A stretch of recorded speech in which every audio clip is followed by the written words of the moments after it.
Cargo ship off the Canadian coast releasing toxic gas. The Coast Guard says the fire that was burning in several containers aboard the ship off the coast of British Columbia is now out.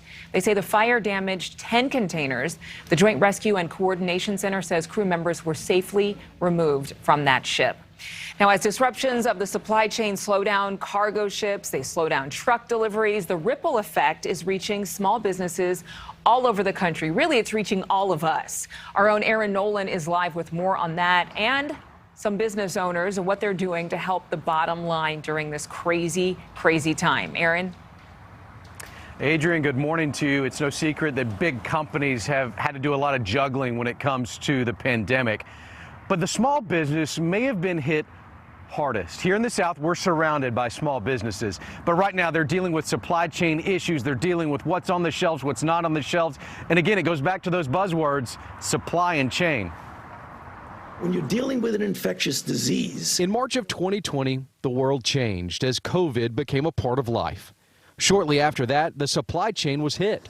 Toilet paper was flying off shelves, leaving many to stockpile. The supply shortages have continued to be a roller coaster ride. As of late, it's small businesses that are having a hard time getting things from shipping containers and shipping companies to their shelves. Try to reorder some simple things like just basic glassware, and the suppliers just don't have them, so it takes months on end just to get anything in. From paper goods for breweries in Illinois to actual paper for bookstores in Arkansas, small businesses are making near daily adjustments for both inventory and simple sales. We just keep hearing about books, especially, I think, because of the lack of paper. We are trying to keep on top of things and let people know if a book's not going to come in as they expected or we expected. As for what's next, here's Mr. Supply Chain, Daniel Staton. We have the stuff, it's just in the wrong places at the wrong time. All of a sudden, that surge of ships tries to come into port all at the same time.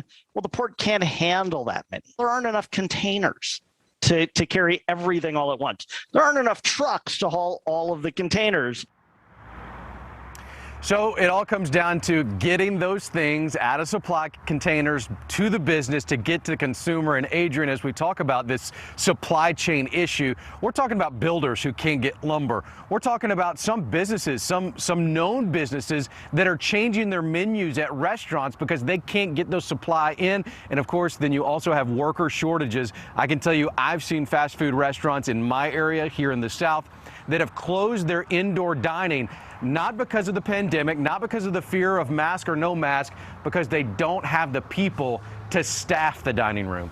You know what? You make up two really good points right there. One is that they don't have enough staff, but then the cost of food has gone up so high for some small business owners. I've talked to one of my favorite Thai food restaurants, and he had to raise the prices on all of the items on his menu, some of the most popular items, because of the cost of food going up, all due to the supply chain issues. Aaron, thank you so much. Well, absolutely. No, go ahead. No, go ahead. No, finish your statement. It's all good. Okay, well, but what I was gonna say, Adrian, is in all of this, then it kind of comes back to us, the consumer, the customer, right? Oh, yeah.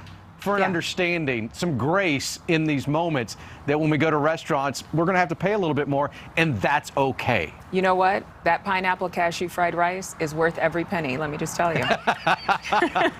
Thank you. Thanks, Aaron. Yeah. Well, still ahead, a little more serious story now. We know Chicago city leaders are telling police no shot, no pay.